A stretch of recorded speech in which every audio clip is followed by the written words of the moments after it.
চিত্রনায়ক আলমগীর উনি মেগাস্টারকে নিয়ে ভয়ঙ্কর তথ্য দিল। এই তথ্য বাংলা চলচ্চিত্রের অভিজ্ঞ যারা আছে তার ভিতরে অন্যতম। তার কথাগুলো, এই কথাগুলো আমাদের অক্ষরে অক্ষরে শোনা বা জরুরি। আপনাদের এই কথাগুলো জরুরি, একান্তই শোনা। কেননা এই সিনিয়ররা এই কথাগুলো বলছে, এই কথাগুলো আমাদের চাওয়া পাওয়া প্রত্যাশা আমাদের সাকিবিয়ানদের। সেই কথাগুলো আপনাদের বিস্তারিত বলবো। তার আগে আপনারা নতুন পেজটে সবাই ফলো দিয়ে বিজয় সাকিবিয়ান 24 24 ঘন্টা পাবেন সাকিব খানের আপডেট। ওখানে আপনারা সবাই শেয়ার দেন। আর এই আপডেটগুলো একটার পর একটা আসবে। মেগাস্টার সাকিব খানকে নিয়ে ভয়ানক তথ্যগুলো আলমগীর ভাই যেরকম বেঁধেছে, আমরাও আপনাদের সামনে এগুলো প্রেজেন্টেশন করব। রাজ্জাক ভাই যেরকম ছিল, আরও সিনিয়ররা ফারুক ভাই আদার্স যারা ছিল তারাও সাকিব খান নিয়ে অনেক অনেক কথা বলে। কিন্তু আলমগীর ভাই এবং রাজ্জাক ভাই, এই দুইটা লোক, রাজ্জাক ভাইয়ের কথা তো বাদেই দেন, সে তো তাই নিয়ে কিছু বলার নাই, যোগ্যতাও নাই। আমি আলমগীর ভাই কী বলছে সেটা আমি পড়ে শোনাই আপনাদের। এটা ভিডিও আকারেই আসছে, কিন্তু এটা জাস্ট পড়ে শোনাই। এখানে লিখছে যে সাকিব খানের ভিতরে যে জিনিসটা আছে, সাকিব খানের ভিতরে যে জিনিসটা আছে সেটা হলো পরিশ্রম করার শক্তি।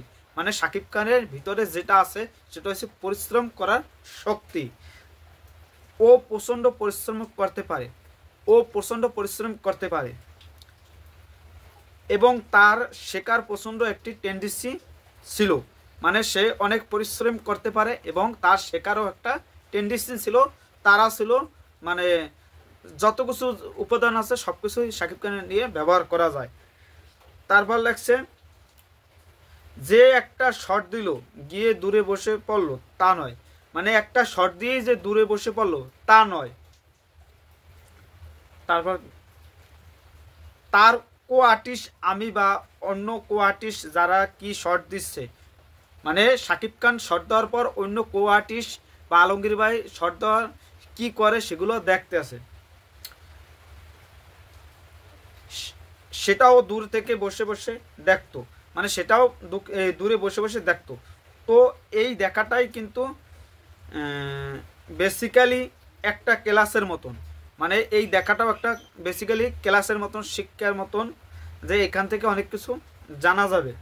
তারপর কি লেখছে, আপনি অনেক কিছু শিখতে পারবেন সেখান থেকে। মানে আপনি অনেক কিছু শিখতে পারবেন সেখান থেকে।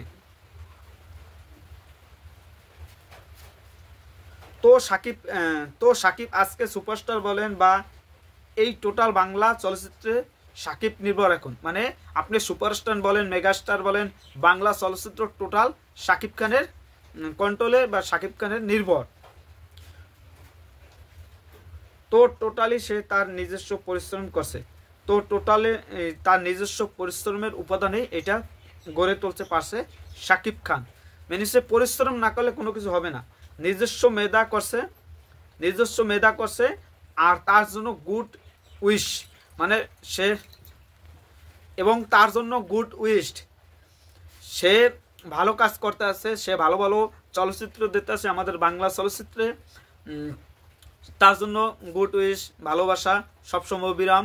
এটাই আলমগীর ভাই আরও অনেক কথা বলছে, সেটা ভিডিওতে অনেক কিছু বলছে, সেখানে ভিডিওটা নাই দিলাম, সেটা আপনারা দেখে নেবেন। তারপর লাগছে কি, সে আরও ভালো থাকুক, আরও সুন্দর করুক। মানে সে ভালো থাকুক, আরও সুন্দর সুন্দর কাজ করুক বাংলা চলচ্চিত্রে, এইভাবেই ডেভেলপ করুক, এটাই আশা প্রত্যাশা করতেছে আমাদের আলমগীর ভাই। এই যে কথাগুলো একজন সিনিয়র আর্টিস্ট যে কথাগুলো বলতেছে, এটা আমাদের জন্য সত্যি এইটা আমরা চাই। আমরা তো কিছু চাই না, সাকিব ভক্তরা বা সাকিব খান কিছুই চায় না, একজন মানুষের ভালো কিছু বলবে, এটাই আমাদের চাওয়া পাওয়া প্রত্যাশা। এই কথাগুলো তো আছেই, তার সাথে সাথে এই কথাগুলোর সাথে সাথে আরও যাইয়া ভয়ানক তথ্য হয়েছে যে রাজ্জাক ভাই এর আগে যে কথাগুলো বলছে যে তুই তো একটা আর্টিস্ট হয়ে গেছো, বুকে একটা থাবড়, পিঠে থাবড় দিয়ে এই ছবিতে সময় ছবিটার নাম পিতার আসন, সেখানে তারপর বলছে তোমায় নিয়ে যারা যদি সমালোচনাই না করে তাহলে তুমি কিসের স্টার।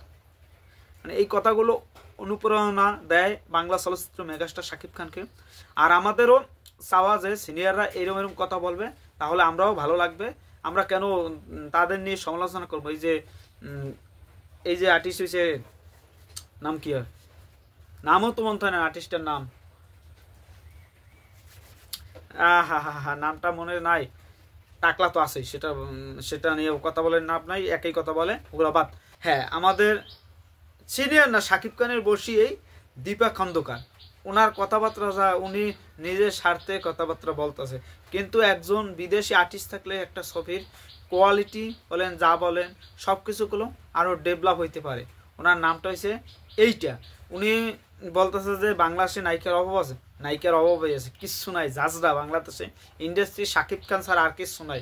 আর সব কিছু নাটকের কিছু অভিনেতা অভিনেত্রীরা আছে, তারা ভালো কিছু করতে আছে, তাদের মাল্টিপ্লেক্সে কিছু দর্শক আছে, সিঙ্গেল স্ক্রিন তাদের নেওয়ার ক্ষমতা নাই, তাদের দর্শক নেওয়ার ক্ষমতা নাই। শাকিব খানের ভক্তরা তারা গেঞ্জি খুলেও ওখানে যাই আনন্দ ফুর্তি করে। এই দর্শকগুলো লয়ালিটি অন্য লেভেলে, সাকিবিয়ান্স বলেন বা সাকিব ভক্ত বলেন, এটাই শাকিব খানের ক্রেজ অন্য লেভেলে। যাই হোক, আমরা আর কথা না বলি, আলমগীর ভাই যা কথাগুলো বলছেন আপনাদের কেমন লাগছে সেটা কমেন্টে জানান। আর সবাই ফলো দিয়ে পেজটাকে সবাই শেয়ার করে দেন। বিজয় সাকিবিয়ান্স 24, 24 ঘন্টায় শাকিব খানের নিউজ হবে, যখনই পাবো তখনই অথেন্টিক নিউজ।